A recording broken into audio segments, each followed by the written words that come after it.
Thomas, Joethomas. I'm a social studies teacher for Mesa and currently serve as the president of the Arizona Education Association. And we're here to talk today about tax conformity. It's not often that you might see educators talking about tax conformity, but the impact of conforming our state taxes this year with federal tax law will bring into Arizona an estimated $200 to $230 million who the people standing with me today believe need to be sent to our schools. The problem is that the people in those buildings over there want to make a tax cut and not bring in any of that money to our schools and leaving our students and schools out in the cold once again. It is irresponsible in the face of a teaching crisis where districts can only fill 1 in 4 teaching positions that are vacant with a certified, qualified educator. We can do better for the students in our state. We ought to do better to the students in our states and invest this money after conformity in our schools. So you're going to hear some perspectives from different educators today, and the first one up is going to be kindergarten teacher Kelly Fisher. It's okay to clap. It's okay to clap. Hi everyone, my name is Kelly Fisher and I am a proud kindergarten teacher in the Deer Valley Unified School District. 21 years ago, when I moved to Arizona and started my teaching career in the Glendale Elementary School District, I taught first grade. And those first graders had everything they needed. We had money to start new initiatives. We had money to buy new curriculum. I did not spend one dime out of my pocket on school supplies. Let's fast forward to this school year. I have 26 students in my classroom.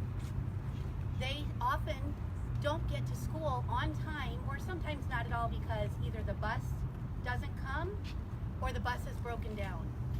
We have 40 bus driver openings in my school district right now. And at my school alone, we have 6 bus drivers when we should have 8. Our kids are being crammed on a bus to get to school every day, and that's not okay. Our needs keep growing and growing. For example, I said I had 26 kids in my classroom, and we are supposed to be teaching our students college and career readiness standards. And one of those is technology and preparing them for the real world. Well, I have 6 laptops in my classroom to teach 26 students. That's not okay. Right now, we are in a crisis in this state in public education. We're missing $700 million from our schools. I've seen videos of schools falling apart. I've seen pictures of books duct taped together. I've heard class size ratios of 40 and 42, 45 students in a classroom with one educator. I have 26 5-year-olds with one adult. There is no humanly possible way I can meet the needs of my students every day, and that is not okay. We don't have enough classified employees in my school district. We need our paraprofessionals to come and help with our special needs students. We need bus drivers. We need cafeteria workers. We have 85 open positions in our district for our classified employees right now. This is a crisis, and my students deserve better. The students I have right now will be in high school in 12 years. They deserve a fully funded education for all 12 of those years, because my students that are in high school right now have never seen a year of fully funded education, and that is not okay. Last spring, we stood here and announced 5 demands. The 4th demand was that we wanted no new tax cuts until our public schools were fully funded. The time is now for that to happen. Our state has a surplus, and we should be focusing on our students. They should be our #1 priority. Every day in my classroom, they're my #1 priority, and those people in those buildings should show that my students are their #1 priority too, by funding public schools. They deserve to be a priority, and so does every other student in this state. And when I look at the faces of my students and my former students, and they hug me and they smile at me, I think that is the future of our state, right there. And doesn't our future deserve to be bright? students are worth it. So I'm calling on our legislators to do what's right for our students. For my students in my classroom, all 26 of them, and for every student in this state. And make no new tax cuts until my students and every student in this state sees a fully funded public education. Thank you.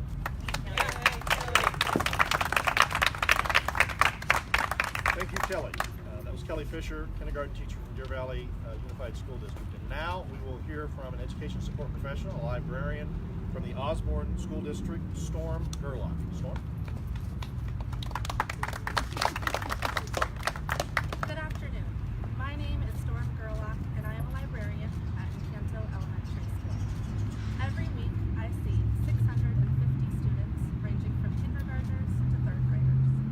I fell in love with reading at a very young age, as my mother practiced reading strategies with me when she was in college for her teaching degree. As a third grader, I made it my personal mission to read every book in the library. I was eager to learn as much as I possibly could from the books surrounding me. As a librarian, my goal is to inspire and encourage my students to discover their love of reading and watch as they become lifelong readers. When I'm not teaching classes, I spend my time assisting substitute teachers, creating newsletters, helping with after-school pickup, and trying to repair the outdated but well-loved books that I haven't had the funds to replace for years. I am an education support professional. I attempt to live off an hourly wage so that I can continue to do the job I love. We are Arizona's office assistants in schools, custodians, bus drivers, teachers' aides, cafeteria staff, health techs, and so much more. My support staff colleagues are the backbones of our schools, providing support to our students from the moment our office staff greet them when they arrive, to the second our bus drivers wish them goodbye and wave to them as they get off the bus, to the unseen hours the custodial staff spend keeping our schools clean. Our students depend on us to make sure they are safe, fed, and learning in a clean and supportive environment. Governor Ducey has repeatedly left us behind. We have been left out of every plan, forcing our districts to do their best to give us the respect we deserve. We are in the middle of an education funding crisis, and lawmakers are choosing to take money away from our schools to give tax breaks. Giving away this potential funding will only continue destroying this broken system, forcing districts to have to choose between funding for their library, or a special education aid, or a crossing guard, or a new bus driver. We are demanding that our lawmakers refuse to give any tax cuts until our schools are getting the funding they desperately deserve. This could be the start of education becoming a priority for our elected officials. This could be the start of proving to voters that education is their #1 priority in the same way that it is ours. This could be the start of putting Arizona's students first. Thank you.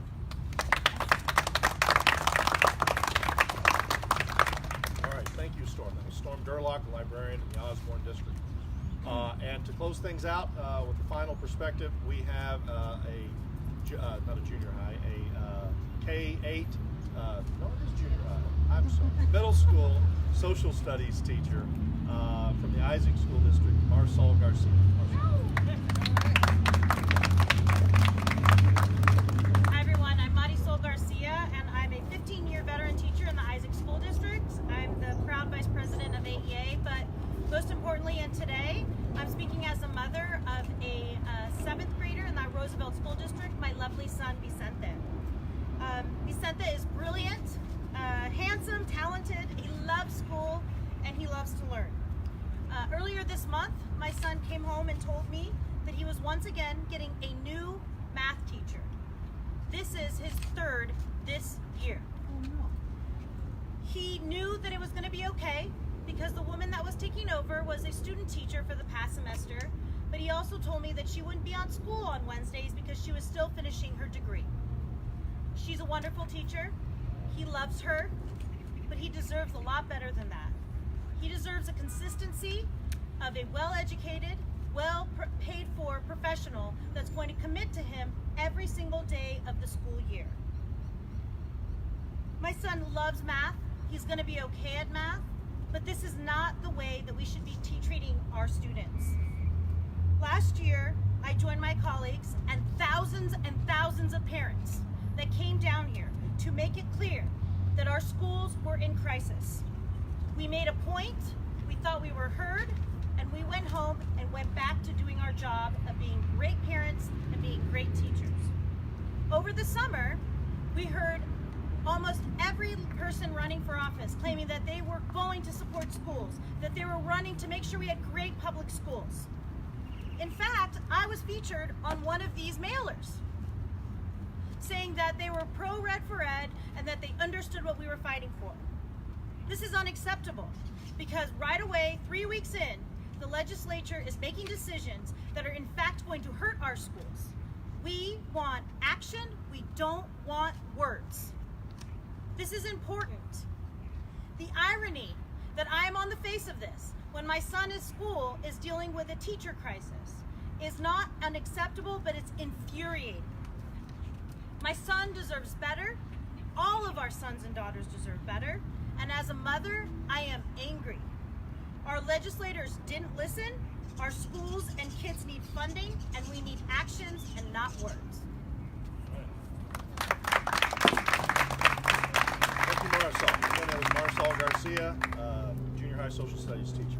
So to close things out, let me just be clear. The Arizona Educators United and the Arizona Education Association are absolutely united in their stance and belief that any new dollars coming into our state need to be invested in our schools and not given away as a tax cut.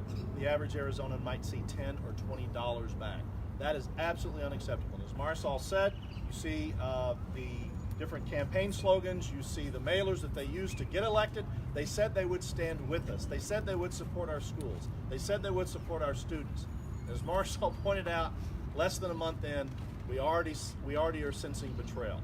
We're already seeing that there's an unnecessary tax cut on the horizon that's going to hurt our schools and going to keep them from giving the students the schools that they deserve.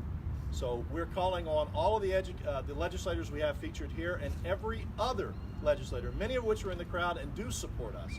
We're calling on all of them to support our students, support our schools. Let's have tax conformity without a tax cut. Let's bring in those new dollars that our state has been waiting for, that our schools have been yearning for, and let's make certain that we invest those in our K-12 system to make certain those class sizes are low and those teachers stay in the classroom and that our kids get the education that they deserve. Thank you all very much, and any of us are ready to answer any questions you might have.